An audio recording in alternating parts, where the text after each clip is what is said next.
The room smelled of expensive cigars and polished wood, a scent that Maris associated with authority and power, and the subtle tension that made her skin prickle with caution.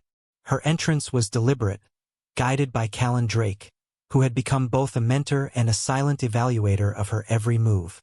Maris could feel the eyes on her, some curious, some assessing, some openly suspicious. This was a world where first impressions were permanent, where hesitation could be fatal, and where the smallest misstep could unravel everything. Gideon was already there, seated at the head of the long table, his posture unyielding, gaze steady. When Maris approached, he gave nothing away, yet the mere shift of his eyes toward her was enough to make her pulse quicken. She knew that tonight, she would not simply observe. She would be seen, tested, and evaluated by people whose reputations alone could crush her if she faltered. The evening began with formalities that felt more like a subtle battle. Maris was introduced to influential figures, each one a player in a game whose rules were only partially visible. They asked questions, some trivial, some probing, each designed to measure her intelligence, her confidence, her ability to maintain composure under scrutiny. Every word she spoke was measured, deliberate, cautious.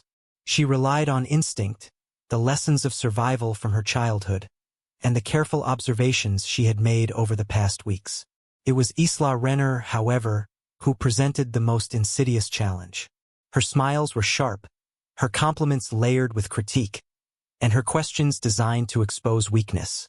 "So, you're the girl everyone has been talking about," she said, her tone light but her eyes calculating. "I've heard you're adaptable. Let's see if that's true." Maris felt a flicker of panic, a flash of the old fear that had defined her childhood. But she caught herself drawing on the resilience she had spent years honing. Her answers were concise but confident, her posture steady, her eyes meeting Isla's without wavering. For the first time in her life, she realized that fear could be used as fuel rather than a cage. Each word, each gesture, became a tool to carve out a space for herself in a world that would have no mercy for weakness. Callan, ever observant, gave a subtle nod from across the room, a quiet acknowledgement that she had passed the first test. But Maris knew there would be more, and they would only get harder. She felt a thrill beneath the fear, a dangerous sense of power that came from surviving when survival seemed impossible. The realization hit her like lightning. She was no longer merely enduring. She was learning to navigate, to manipulate, to exist deliberately in a world that demanded constant vigilance. The gathering continued, and with it came an unexpected challenge. One of Gideon's associates, a man named Ronan Cade, tried to unsettle her with subtle provocations. Questions designed to embarrass, statements meant to make her doubt herself. He leaned forward, eyes narrowed, voice smooth but edged with menace. "And what makes you think you can handle this world, little girl?" he asked, a smirk playing at his lips. Maris took a breath, feeling the tension coil in her chest like a spring. Her first instinct was to shrink, to retreat into the shadows where she had spent most of her life. But something in her snapped. The years of abuse, the constant warnings that she was fragile, worthless, and expendable, gave her the courage to respond with quiet precision. She met his gaze evenly, her voice calm but firm. "Because I've survived what you couldn't imagine, and I intend to survive what comes next." A ripple passed through the room. Some looked impressed, others skeptical, but the message was clear. Maris was not an easy target. She had learned to endure, but now she was learning to assert herself, even if just a fraction, in a world built on power, fear, and control. Later, as the gathering dispersed and the guests left, Maris found herself alone with Gideon in the quiet aftermath. The room was dimly lit, shadows stretching across the polished floors, and the hum of distant city life barely audible beyond the walls. Gideon's gaze was unreadable, his expression as composed as ever, but there was a faint acknowledgement in his eyes, something subtle yet unmistakable. "You handled yourself tonight," he said, voice low, almost a murmur. "Not many could." Maris nodded, though she was still catching her breath from the intensity of the evening. I'm learning," she said, careful not to overstate, careful not to invite scrutiny. Gideon studied her for a long moment, then leaned back, expression relaxing just slightly. Good. You'll need that. The world you've stepped into doesn't forgive mistakes. As she left the room, Maris felt a mixture of exhaustion and exhilaration. She realized that this was only the beginning. The challenges would grow, the stakes would rise, and the tests would become more dangerous. But for the first time, she felt something she had rarely experienced in her life. A sense of agency. She was not just surviving anymore. She was learning, adapting, and carving a space for herself in a world that demanded nothing less. Over the following days, Maris began to explore the dynamics of her new environment more deliberately. She observed alliances forming, subtle power plays, and the invisible rules that governed every interaction. She noted who respected Gideon, who feared him, and who sought to undermine him. Every detail mattered. Every word spoken or unspoken was a clue. She began to anticipate needs before they were expressed, to navigate the intricate web of relationships with care, and to assert herself in subtle, almost imperceptible ways. But with growth came awareness of the dangers she could not yet control. There were moments when she felt the full weight of her vulnerability, reminders that despite her growing confidence, she was still a newcomer in a world built on experience, reputation, and ruthlessness.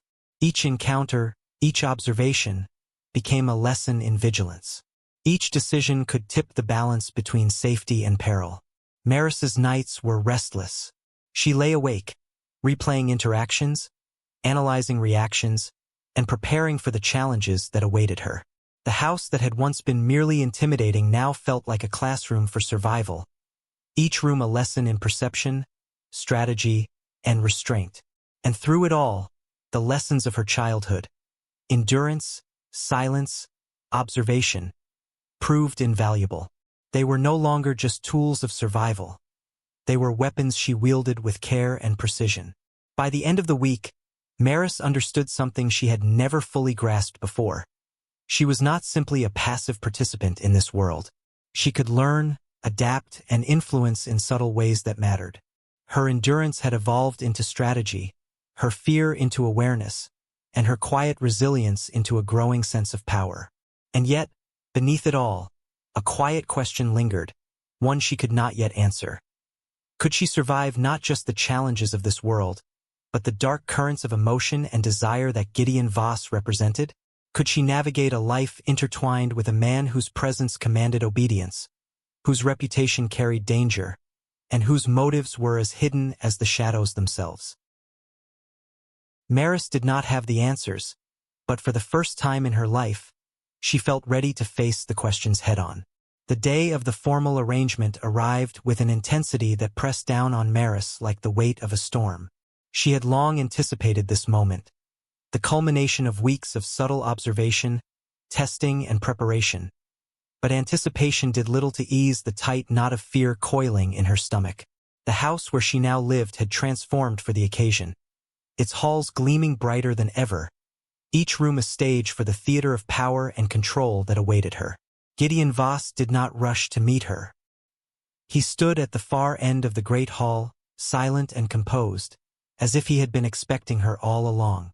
The men and women present, a mix of influential figures, trusted associates, and silent observers, watched her every move, their eyes calculating, their expressions carefully neutral. Every step she took felt amplified, every movement scrutinized. This was no longer a test of observation. It was a test of presence, of perception, of survival under pressure.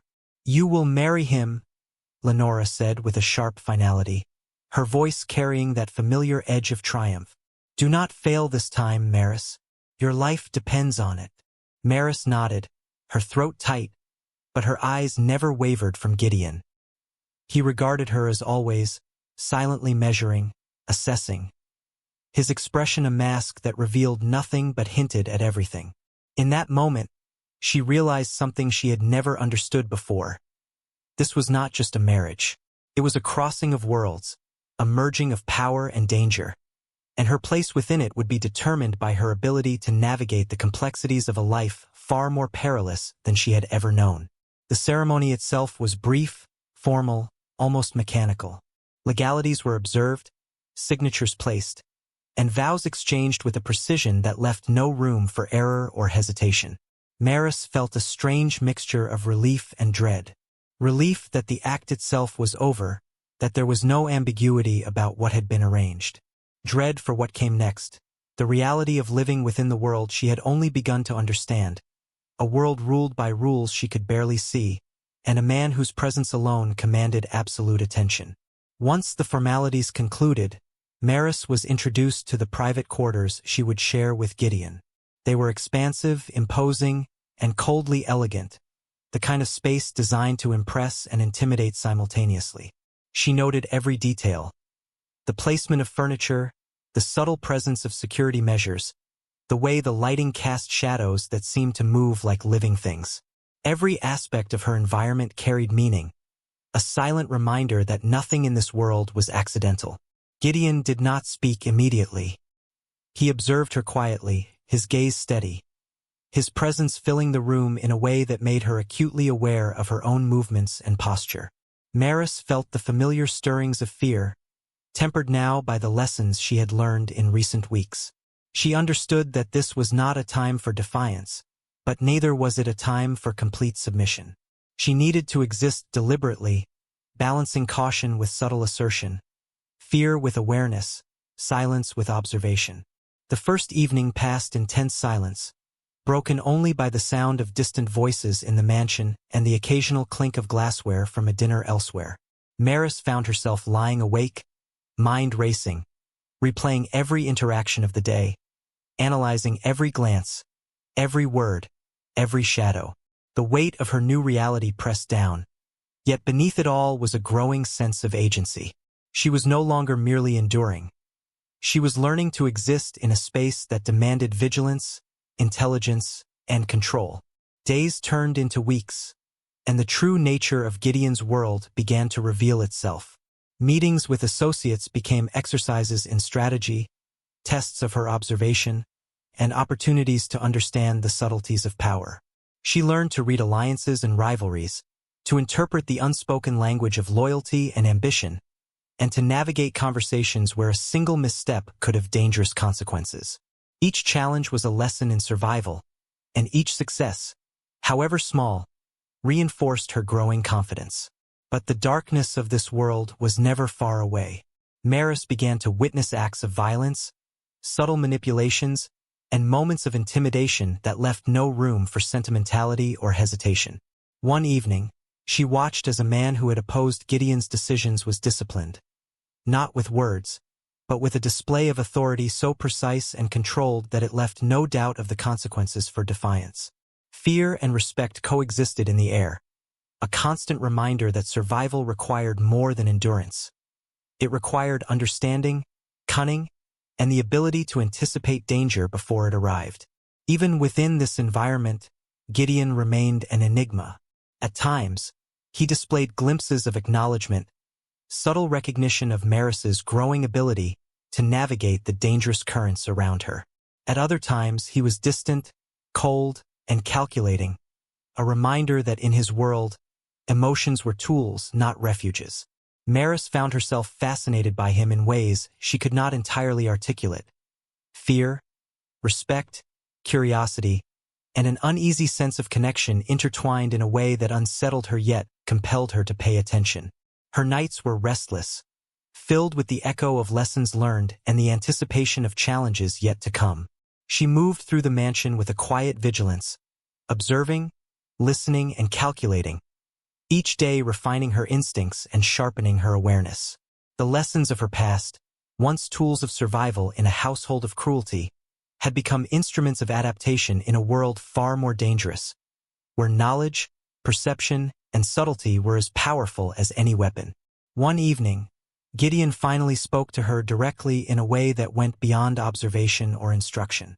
"You are learning quickly," he said, voice low, controlled, and precise. "Do not mistake this for safety. This world will test you constantly, and only those who understand its rules survive." Maris nodded, meeting his gaze evenly. "I understand," she said. But even as the words left her lips, She knew that understanding alone was not enough. Survival required action, strategy, and an unflinching willingness to engage with the darkness she had only begun to glimpse. The weeks that followed were a delicate balance of observation, subtle assertion, and adaptation.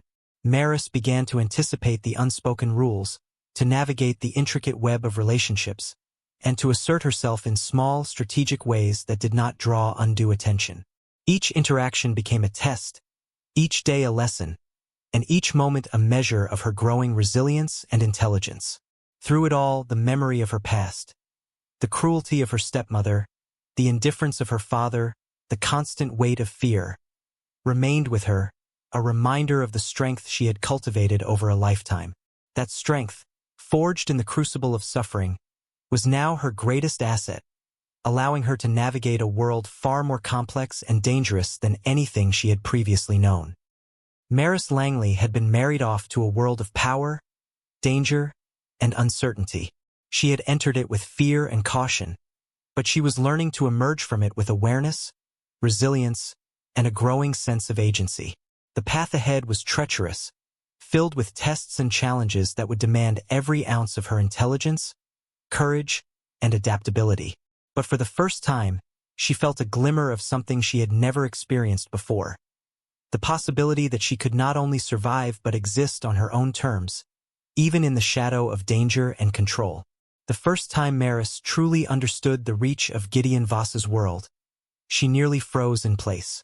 It wasn't the grandeur of the estate, the polished floors, or even the impeccably dressed associates that unsettled her. It was the quiet intensity, the sense that everything and everyone moved in perfect alignment with power, control, and unseen consequences. She had begun to navigate the subtle hierarchies, to read the unspoken rules, but the scale of influence she was now confronted with was far larger than anything she had imagined. It began with a delivery, an envelope unmarked, placed on her desk in the quiet of her chambers. Maris's instincts flared immediately. The envelope was simple, unassuming, yet the weight of the unknown pressed on her chest like a physical force. She hesitated only for a moment before opening it. Inside were photographs, precise and deliberate. Scenes of people she knew, moments she had thought private. Beneath the images was a single line of text, carefully typed, "Choices have consequences. Watch carefully." Maris's pulse quickened, a flash of fear she had learned to manage rising to the surface. This was her first direct message from the larger, darker world she had entered. It was not violent, not immediate, but it carried a weight far heavier than any punishment she had known before. It was a warning, a test, and a lesson all at once. She spent the next hours moving through the estate with acute awareness. Every footstep echoed differently. Every shadow seemed to carry potential observation. Every whispered conversation could be coded with hidden meaning. The lessons from her childhood and early days under Gideon's watch had taught her to survive. But now she had to act, to anticipate, to calculate. She was no longer merely enduring the world. She was beginning to engage with it strategically. That evening, Gideon entered her chambers without announcement. His presence was commanding as always, yet there was an unmistakable tension in his gaze. He placed a hand on the envelope, lifting it slightly before letting it drop back to the desk. "You understand the message," he said, his voice controlled, sharp and deliberate. "This world will not forgive mistakes, and in my absence you will need to act with awareness. You will need to protect what matters, even when it is unseen." Maris nodded, swallowing the sudden surge of fear and replacing it with focus. "I understand," she said, her voice steady. But inside, her mind raced. This was no longer about observation or endurance alone. It was about calculated action, about using what she knew, predicting what she didn't, and navigating a world that demanded constant vigilance. The days that followed were a series of tests, subtle but relentless. Ronan Cade returned, this time more direct, attempting to unsettle her with provocations designed to expose weakness. But Maris had learned to control her responses, to measure her words, and to anticipate the underlying motives behind each statement. Each interaction became a chess match, every move deliberate, every word weighted with potential consequences. She began to see patterns, to understand alliances, rivalries, and the subtleties of loyalty in ways she never had before. Even in moments of quiet, she observed the world carefully. The staff, the associates, the subtle power dynamics, all became a source of information. Every glance, every gesture, every whispered conversation was a potential lesson, a piece of a puzzle she was slowly learning to assemble. The world of Gideon Voss was unforgiving, but it was also transparent to those who knew how to watch, listen, and act. Her confidence grew, but so did her understanding of danger. She witnessed consequences carried out with precision, subtlety, and inevitability. One of Gideon's lieutenants had been careless, underestimated a rival, and the punishment was swift, controlled, and unforgettable. It was not brutality for its own sake. It was a calculated demonstration of authority, a lesson in the importance of foresight and precision. Maris absorbed each detail, filing it away for the moments when her own judgment would be tested. It was during one of these tests that Maris realized the depth of her transformation. A situation arose where a minor miscommunication between associates could have escalated into a significant conflict. Without hesitation, she intervened. Not overtly, not forcefully, but with careful words and strategic suggestion that diffused the tension and redirected the outcome. Callan Drake observed silently, and for the first time, Maris saw a faint trace of approval in his eyes. That small victory ignited something within her. The recognition that her fear could be transformed into strategy, that her endurance could become influence, and that the lessons of her past could serve not only to protect her but to empower her. She was no longer merely surviving. She was beginning to navigate, to act, and to assert herself within a world that had seemed impenetrable. Yet the danger was never far behind. Maris learned that power in this world was fluid, relationships were volatile, and trust was a currency few could afford. Every move required calculation, every interaction careful evaluation, and every decision weighed against consequences she could only anticipate. The weight of responsibility pressed down on her constantly, but she carried it with the precision she had learned through years of hardship and observation. In quiet moments, she reflected on her journey, the cruelty of her childhood, the oppressive control of her stepmother, the fear that had once defined her existence. Each memory was a reminder of the strength she had cultivated, the resilience that had carried her through, and the adaptability that now allowed her to navigate the complexities of Gideon's world. The girl who had once flinched at a raised voice now moved with awareness, strategy, and a growing sense of power. And yet, amidst the strategy, the adaptation, and the growing confidence, there was an undeniable truth Maris could not ignore. Gideon Voss remained an enigma. His presence was magnetic, dangerous, and complex. He was both a mentor and a challenge, a source of authority and a puzzle she could not yet decipher. Her fear of him had transformed into something else, a mix of respect, curiosity, and an awareness that every interaction carried weight, every glance held significance, and every word was measured. By the end of the week, Maris realized she had crossed a threshold. She had faced direct threats, navigated delicate situations, and asserted herself in subtle yet meaningful ways. She was no longer simply a participant in Gideon's world. She was beginning to understand it, to act within it, and to claim a measure of control over her own existence. The message was clear. This world would not forgive mistakes, but it could be navigated with intelligence, courage, and awareness. Fear, once her constant companion, had become a tool, a guide, and a source of strength. Endurance alone was no longer enough. She had to act, anticipate, and assert herself strategically. Maris Langley had survived childhood cruelty, endured the manipulations of her stepmother, and navigated the early trials of a dangerous new life. Now, as she stepped deeper into the world of Gideon Voss, she understood that survival was only the beginning. Influence, strategy, and cunning would define her path, and the girl who had once flinched in fear was beginning to emerge as someone capable of facing darkness head-on, with eyes wide open and mind alert. The first time Maris felt the true weight of the Mafia world's darkness, she realized that no amount of strategy, observation, or careful calculation could completely erase fear. It was a quiet moment early in the morning, when the mansion seemed almost asleep, yet the tension in the air was palpable. Callan Drake appeared at her door, his expression serious, almost grim, carrying a message that would pull her deeper into the labyrinth of danger she had already begun to navigate. "There's been a situation," he said simply, his voice low, commanding her full attention.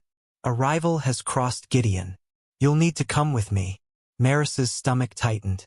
She had observed the consequences of missteps before, but now she would witness the mechanisms of control up close, and perhaps even participate in them. She rose silently, her pulse quickening, every sense alert. This was no longer a test of patience or observation. It was a test of courage, judgment, and, most importantly, composure. The scene outside the mansion was already tense. Black vehicles lined the private drive, engines idling, their drivers and guards waiting silently, alert to every sound and movement. Maris felt a flicker of doubt, a fleeting wish that she could retreat into the safety of silence, but she banished it immediately. She was no longer the timid girl who had flinched at the sound of raised voices. She was learning to navigate this world, to engage with it directly, and to act when necessary. The target was a man who had dared to undermine Gideon's influence, a minor player in a network of operations that spanned cities and alliances. He had underestimated Gideon's reach, and now the consequences of that misjudgment were being delivered with meticulous precision. Maris observed quietly, taking mental notes, aware that every detail, from the positioning of vehicles to the tone of the guards' voices, carried meaning. When the confrontation began, it was not violent in the overt sense she had feared. There was no gunfire, no screaming, no chaotic struggle. Instead, it was calculated, controlled, and utterly terrifying. Gideon's associates, guided by subtle commands and precise execution, ensured that the message was clear. Defiance had a cost, and it would be paid in ways that left no ambiguity. Maris felt her pulse hammer in her chest, but she forced herself to remain still, to observe, to internalize the lesson. Fear, she realized, was a tool in this world, not just a burden. Callan glanced at her once, briefly, a silent acknowledgement that she had maintained her composure. This small gesture of recognition was powerful. Maris understood that every display of restraint, every moment of calm, added to the credibility she was slowly building in this dangerous new environment. She was learning not just to survive, but to project presence and influence through careful observation and measured action. Over the next several days, Maris was drawn deeper into the operational side of Gideon's world. She was no longer merely an observer. She was expected to understand dynamics, predict reactions, and participate in decisions that carried significant consequences. Each interaction, each task, became a subtle test of her judgment and her ability to remain composed under pressure. She found herself stepping into roles that required both subtlety and decisiveness, navigating alliances, rivalries, and the intricate web of loyalty that defined the organization. During this period, Maris also began to witness the moral complexities of Gideon's world. It was not a place of clear right or wrong, but of survival, influence, and calculated power. Decisions had to be made swiftly, often with ethical ambiguity, and the consequences were immediate and severe. She observed situations where loyalty was tested, where trust was fragile, and where one misstep could unravel carefully constructed plans. Each lesson was painful yet invaluable. It was in one of these moments, late at night, that Maris encountered Gideon in a way that left a lasting impression. He was reviewing documents in his study, the room dimly lit, the city lights casting long shadows across his features. She approached quietly, mindful of his presence, and he did not speak immediately. Instead, he gestured for her to sit, his gaze steady, assessing. "You've handled yourself well," he said finally, his voice low and deliberate. "But you must understand something. This world will test more than your courage. It will test your judgment, your loyalty, and the choices you make when no one is watching." Maris nodded, feeling the weight of his words settle over her. "I understand," she replied, though the reality of what she was being asked to comprehend extended far beyond words. She was learning that survival was no longer enough. To exist here, she had to think, act, and sometimes make choices that challenged her very sense of self. Over the following weeks, Maris found herself navigating increasingly complex situations. She mediated disputes, predicted potential betrayals, and learned to interpret subtle cues in behavior and tone. Each challenge sharpened her instincts, reinforced her awareness, and deepened her understanding of the stakes involved.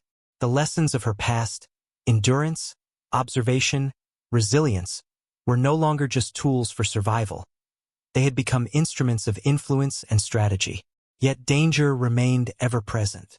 One evening, as she moved through the mansion, Maris overheard a conversation that revealed a plot against Gideon, a rival faction seeking to undermine his influence. Her first instinct was fear, but it was quickly replaced by clarity. She understood that she had a choice, to retreat into silence or to act. Drawing on all she had learned, she devised a subtle intervention, redirecting the outcome without drawing attention to herself. The successful intervention did not go unnoticed. Callan Drake observed quietly, and Gideon's gaze, when it fell upon her later, carried an acknowledgement that was rare, deliberate, and heavy with significance. Maris realized in that moment that she was no longer merely a participant. She was becoming a player, capable of influence, foresight, and strategic action. Through it all, she reflected on her journey. The years of abuse, the constant fear, the slow accumulation of strength and awareness. Every hardship, every lesson, every moment of endurance had prepared her for this world. And now she was beginning to understand the depth of her own capability. Fear remained, but it had transformed. It was no longer a chain but a guide, a source of focus, and a reminder of what was at stake. By the end of this chapter of her life, Maris Langley had crossed another threshold. She had faced real danger, tested her instincts, and acted decisively in ways that affected outcomes far beyond her immediate perception. She was no longer the timid girl who flinched in fear, nor merely the observer who survived through silence.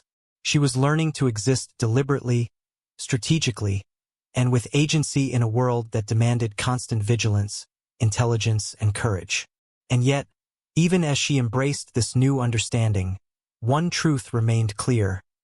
Gideon Voss was an enigma. His presence was magnetic, dangerous, and layered with complexity. Every interaction carried weight, every decision had consequences, and every glance could conceal or reveal intent. Maris understood that her journey was far from over. Survival was merely the beginning, and the true test of her strength, intelligence, and resolve was only just beginning. Maris had begun to understand the rhythm of Gideon's world, the subtle ebb and flow of power, loyalty, and influence. But understanding alone was never enough. In this world, connections mattered just as much as skill, and alliances could be the difference between survival and ruin. She had observed quietly, calculated carefully, and acted strategically, but now she needed to engage actively, to form bonds that could both protect her and provide leverage in an environment where trust was rare and fragile. Her first tentative alliance formed with Isla Renner, the woman who had once tested her with sharp words and subtle provocations. Maris had learned to read the layers behind Isla's expressions, to see the combination of pride, ambition, and caution that guided her actions. One evening, in the quiet of the study, Maris approached Isla not with defiance, but with measured observation, offering insight that subtly aligned with Isla's interests without appearing opportunistic. Isla regarded her carefully, lips curling into a faint, approving smile. "You're sharper than you let on," she said, voice low, carrying both acknowledgement and a hint of warning. "Keep that edge, but don't let it cut too close to the wrong person." Maris nodded, understanding the nuance. This was the beginning of an alliance built on respect and mutual utility, one that could provide both insight and protection in a world where deception was constant and loyalty fragile. She had learned that alliances were not born of friendship or sentiment. They were strategic, delicate, and necessary. Meanwhile, Gideon continued to observe her in silence, his presence a constant reminder that every action, every interaction, was being evaluated. He did not interfere overtly, but his gaze often lingered longer than necessary, a subtle test of awareness, composure, and adaptability. Maris felt the complexity of his attention, the mixture of challenge and acknowledgement, and she realized that navigating her relationship with him required both caution and understanding. As the weeks passed, Maris began to take on more active roles within the organization, mediating disputes, anticipating rival moves, and subtly influencing outcomes. Her confidence grew, and with it, a sense of agency she had never experienced before. Fear was still present, but it was tempered by strategy and calculation. She was no longer merely enduring or observing. She was participating, shaping outcomes, and asserting her presence in ways that demanded recognition. It was during one particularly tense situation that Maris fully grasped the importance of alliances. A rival faction attempted to challenge Gideon's influence, testing both loyalty and strategy within the organization. Maris, having observed the players and dynamics carefully, intervened with precise timing and subtle guidance, redirecting potential conflict without drawing attention to herself. The resolution was quiet, almost invisible to the untrained eye, yet its impact was significant. Callan Drake, who had become both mentor and evaluator, gave her a subtle nod of approval. Gideon's gaze later carried the faintest trace of acknowledgement, a quiet but unmistakable recognition of her growing skill and influence. Maris realized then that she had moved beyond survival. She was beginning to wield strategy, influence, and intelligence within a dangerous and complex world. Even as she navigated these challenges, Maris's understanding of Gideon deepened. His presence was magnetic, precise, and layered with complexity. He remained enigmatic, yet she began to sense patterns in his behavior, glimpses of values, priorities, and vulnerabilities hidden beneath the surface of authority. She learned that understanding him required patience, observation, and careful engagement, qualities she had cultivated over a lifetime of survival and refinement. Through it all, Maris also began to recognize the personal cost of navigating this world. Alliances were fragile, loyalty was transactional, and each decision carried consequences far beyond immediate perception. She had to balance strategic calculation with moral consideration, knowing that a single misstep could endanger not only herself but others she had aligned with. The weight of responsibility pressed down constantly, but she had learned to carry it with precision, focus, and determination. In moments of quiet reflection, Maris considered the journey that had brought her here. The cruelty of her childhood, the manipulations of her stepmother, the trials of entering Gideon's world, and the first confrontations with danger and strategy. Each experience had forged resilience, intelligence, and awareness, and now they were tools she wielded deliberately. Fear was no longer merely an obstacle. It was a guide, a measure, and a source of strength. By the end of this act, Maris had crossed yet another threshold. She had formed alliances, navigated loyalty and rivalry, and demonstrated both strategic insight and composure under pressure. She was no longer simply a participant in Gideon's world. She was a player, capable of influence, foresight, and calculated action. And still, Gideon remained an enigma, challenging, magnetic, and layered with complexities she could only begin to understand. Maris realized that her journey was far from complete. Trust was limited, power was fluid, and the tests of survival, strategy, and moral calculation were only intensifying. Yet amidst the danger, calculation, and uncertainty, a new realization emerged. She was no longer the girl defined solely by fear and endurance. She was becoming someone who could act with strategy, influence outcomes, and navigate darkness with precision. And in that transformation, Maris Langley found a measure of power and a sense of self that she had never known before. Maris had grown accustomed to the subtle tension of Gideon's world, the undercurrents of loyalty and ambition, the quiet tests that revealed the strength or weakness of character. But nothing could have prepared her for the sting of betrayal, the kind that cut deeper than fear or danger because it came from someone she had begun to trust. It began with an ally she had quietly worked alongside for weeks, a man named Tavian Cross, whose charm, wit, and apparent loyalty had made him a valuable confidant in the maze of Gideon's operations. Maris had relied on him to navigate disputes, anticipate rival moves, and observe potential threats within the organization. She had learned to measure her trust carefully, yet Tavian's consistency and insight had earned her cautious confidence. That trust shattered one evening when a minor operational error, seemingly innocuous, escalated into a threat to Gideon's influence. Maris had sensed the setup too late. The carefully orchestrated misstep was designed to implicate her, or at least create doubt about her competence and loyalty. And it was Tavian who had guided the action, knowingly steering her into the trap while maintaining the appearance of assistance. The realization hit her in a quiet, almost surreal moment. She was reviewing the aftermath in her chambers, cross-referencing details she had gathered over weeks, when the pattern became unmistakable. Tavian had betrayed her, exploiting her trust to manipulate outcomes in his favor, and potentially to curry favor with rival factions. Her heart raced, not with fear, but with cold, calculating clarity. She understood that every lesson, every test, every ounce of observation she had cultivated would now be required to navigate the consequences. Maris did not react impulsively. Years of endurance and recent experiences under Gideon's guidance had taught her the value of patience and precision. She waited, watched, and gathered information, noting every subtlety in Tavian's behavior, every interaction that hinted at his motives and ambitions. She understood that confronting betrayal directly, without preparation, could be catastrophic. In Gideon's world, missteps were costly, and her survival depended on strategy, not emotion. The moral dilemma weighed heavily. Tavian's betrayal was not merely a professional threat. It was personal, a violation of the fragile trust she had allowed herself to extend.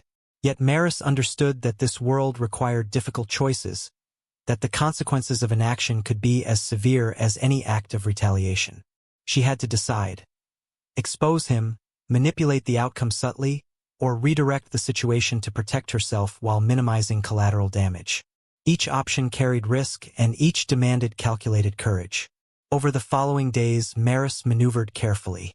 She observed Tavian's interactions, noted alliances forming, and identified the precise moments where influence and leverage intersected. Every step was deliberate, every word measured. She began planting subtle interventions, misleading information, quietly shifting loyalties, and exposing discrepancies that undermined Tavian's credibility without directly confronting him. She was no longer merely surviving. She was shaping outcomes, using strategy, perception, and intelligence as weapons in a world where direct force was not always the safest path. Gideon, as always, remained an enigma. He observed, silently evaluating her response to the unfolding situation, his expression unreadable. Maris felt the weight of his gaze but did not flinch. She understood that her actions were being scrutinized, that every decision, every calculation, every subtle maneuver contributed to the perception of her competence, loyalty, and strategic capacity. When the culmination came, a carefully orchestrated exposure of Tavian's betrayal, Maris acted with precision. She allowed the evidence to surface, subtle yet undeniable, without appearing to take credit. Tavian's credibility crumbled, his ambitions neutralized, and the potential threat to Gideon's influence was removed. Maris had acted decisively, strategically, and without hesitation, transforming betrayal into an opportunity to demonstrate skill and judgment. The aftermath was quiet but significant.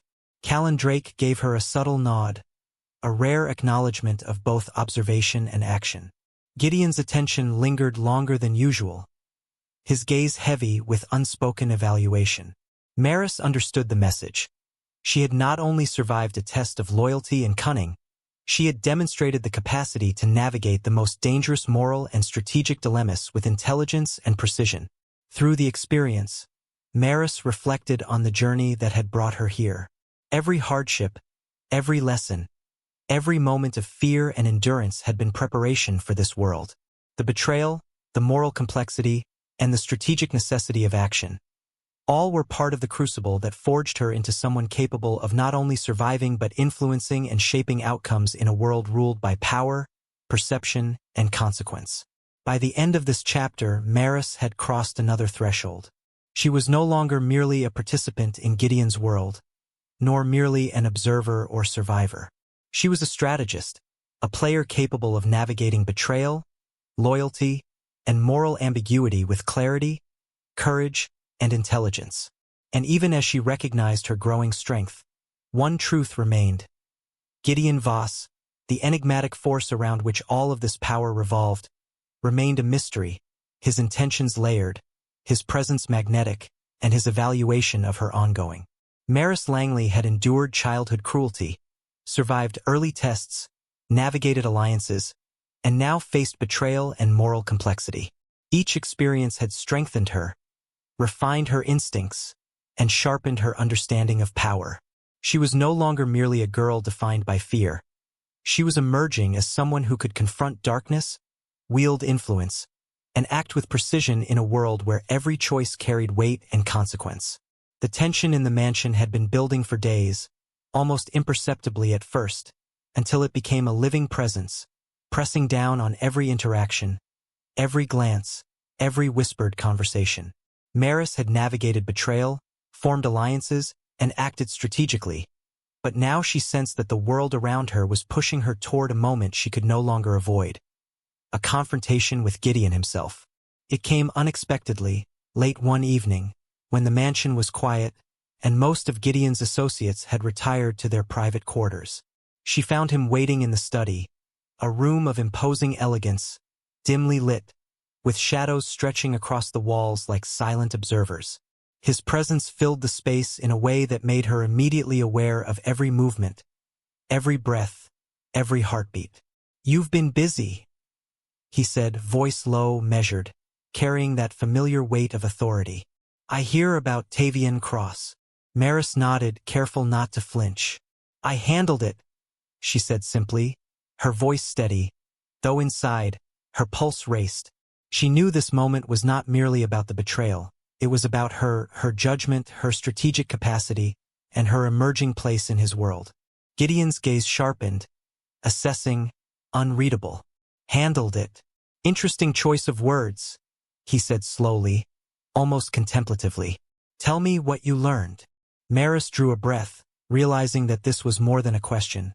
It was a test of perception, insight, and the ability to articulate understanding without exposing vulnerability. She began carefully, recounting the events, the subtleties she had observed, the calculations she had made, and the lessons learned about loyalty, perception, and the consequences of betrayal. As she spoke, Gideon listened without interruption, his expression a mask of composure, yet the intensity in his eyes betrayed a quiet intrigue. Maris realized that her words were being evaluated not merely for accuracy, but for insight, judgment, and the demonstration of strategic thinking under pressure. Every detail mattered. Every pause carried meaning. Every expression was noted. When she finished, Gideon leaned back, fingers steepled. "You've grown," he said finally, voice low, deliberate, and heavy with implication.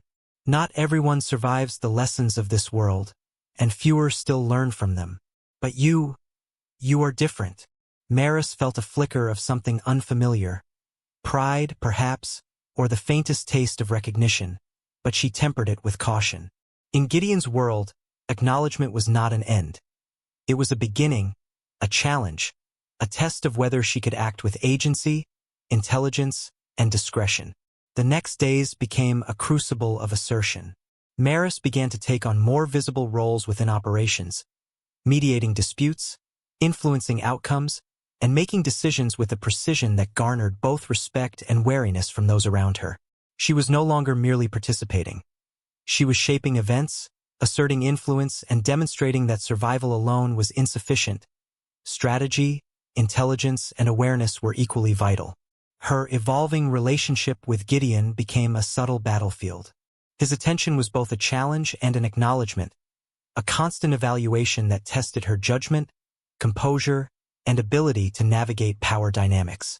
She observed patterns in his behavior, glimpses of vulnerability beneath authority, and began to act with an awareness that balanced caution with influence. It was during a particularly delicate negotiation that Maris fully realized her transformation. A rival faction had attempted to encroach on Gideon's operations, testing loyalty, influence, and the limits of her authority. Maris, having observed alliances and rivalries, intervened decisively. Her strategy was subtle but effective. She redirected the rivals' actions, strengthened key alliances, and ensured that Gideon's authority remained unchallenged, all without exposing her own hand. The success of this intervention was undeniable.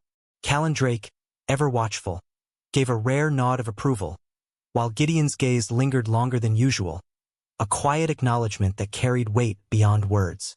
Maris realized then that she had moved beyond survival, observation, and cautious influence. She was now a force within this world, capable of shaping outcomes, asserting authority, and navigating danger with precision. Yet the price of this agency was constant vigilance. Every alliance required maintenance, every action carried consequences, and every decision demanded careful consideration. Maris understood that her power was not absolute. It was contingent on perception, strategy, and the ability to anticipate both loyalty and treachery in equal measure. Through it all, she reflected on her journey, the cruelty of her past, the challenges of early survival, the betrayals and lessons within Gideon's world, and recognized the transformation that had taken place. Fear had become a guide, observation a weapon, and endurance a foundation for strategic action. She was no longer the girl defined solely by survival. She was emerging as a strategist, a player, and someone capable of navigating darkness with intelligence, precision, and control. By the end of this act, Maris Langley had crossed a pivotal threshold. She had confronted Gideon directly, asserted her agency, influenced significant outcomes, and demonstrated both strategic insight and emotional resilience. She was no longer merely a participant in the world of power, loyalty, and danger. She was becoming an architect of her own influence within it. And yet, even as she embraced this transformation, one truth remained. Gideon Voss was still an enigma, challenging, magnetic, and layered with complexity. Her journey was far from complete, the stakes ever higher, and the tests of survival, strategy, and moral calculation only intensifying. But Maris understood now, with clarity, that she had evolved, and that evolution would carry her into the final stages of her journey. The mansion was quieter than usual that night, but the silence carried an almost tangible tension. Maris moved through the halls with the awareness she had cultivated over months. Every shadow a potential threat, every creak of the floorboard a message. She had survived betrayal, navigated alliances, confronted danger, and asserted her strategic presence within Gideon's world. Yet, she knew that the final test, one that would define her position, her power, and her understanding of herself, was approaching. The challenge came in the form of a calculated threat from a rival faction, more sophisticated and dangerous than anything she had previously encountered. Intelligence suggested a coordinated attempt to destabilize Gideon's influence, exploiting both internal divisions and external pressure points. The stakes were higher than ever, and Maris recognized immediately that success would require the full spectrum of her skills: strategy, observation, influence, and the ability to act decisively under pressure. She convened with her closest allies Isla Renner and Callandrake, laying out a plan that balanced direct intervention with subtle manipulation. Every move was deliberate, every word calculated, every action designed to anticipate potential betrayals. Maris now understood the delicate balance of loyalty and power. One misstep could undo months of careful effort, but one precise intervention could consolidate her position and demonstrate her full capacity as a strategist within the organization. The first phase involved intercepting critical communications that had been manipulated to sow distrust among Gideon's allies. Maris acted quietly, redirecting information, planting subtle indicators, and observing the responses of both allies and potential rivals. Each interaction became a calculated exercise, a demonstration of awareness and foresight. By the time the rival faction realized the interference, it was too late. The groundwork Maris had laid had already neutralized the threat without exposing her direct involvement. As the confrontation escalated, Maris faced her greatest moral challenge. One of Gideon's trusted lieutenants had been complicit, their ambition blinding them to the potential consequences of their actions. Maris understood that dealing with the situation required precision and ruthlessness. Too lenient, and the threat persisted. Too harsh, and unnecessary damage could be inflicted on innocent parties. She weighed every choice carefully, drawing on the lessons of betrayal and observation she had accumulated. In the decisive moment, Maris acted with cold clarity. She exposed the complicit lieutenant, using evidence meticulously gathered over weeks, ensuring that accountability was enforced without collateral damage. The outcome reinforced both loyalty and fear, a delicate equilibrium that maintained stability while consolidating Gideon's, and by extension, her own influence. It was a masterclass in strategy, subtlety, and decisive action, and Maris executed it flawlessly. After the operation, she returned to the study, where Gideon waited. He observed her quietly, his gaze unwavering, his presence as imposing as ever. "You've handled yourself well," he said finally, voice low and deliberate. "Better than I expected. Few could have managed this with such precision, foresight, and restraint." Maris met his gaze evenly, her voice steady. "I've learned from the world you operate in," she said, "and from my own past. I know how to survive, and how to act when it matters." For the first time, Gideon's expression softened slightly, a trace of something resembling respect. "You've transformed," he said. "You're no longer merely enduring. You've become a strategist, a player, and someone capable of navigating this world with intelligence and authority. That is rare." Maris felt a wave of clarity and accomplishment. She had crossed every threshold, faced every test, and emerged as someone fully capable of operating within the complex, dangerous, and morally ambiguous world she had entered. Fear remained a tool, observation a weapon, and strategy her guide. She had become more than a survivor.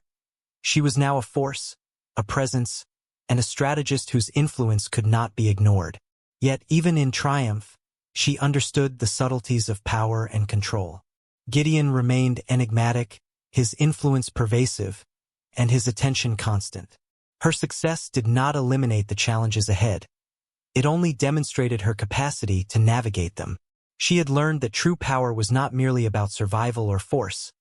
It was about perception, strategy, loyalty, and the ability to act decisively when opportunity and danger converged. As she moved through the mansion that night, observing the quiet efficiency of operations, the loyalty of allies, and the residual tension among those who had once posed a threat, Maris reflected on her journey. Every hardship, every betrayal, every calculated action had shaped her into someone capable of asserting agency, influence, and intelligence in a world where mistakes were costly and stakes were life-altering. In that moment, she recognized the ultimate truth. Maris Langley had endured cruelty, navigated danger, confronted betrayal, and mastered the art of strategy within Gideon's world. She was no longer merely a pawn or an observer. She was a player, fully aware, fully capable, and fully present in a dangerous, complex, and morally intricate reality. The mansion's quiet seemed almost ceremonial, a silent acknowledgement of her transformation.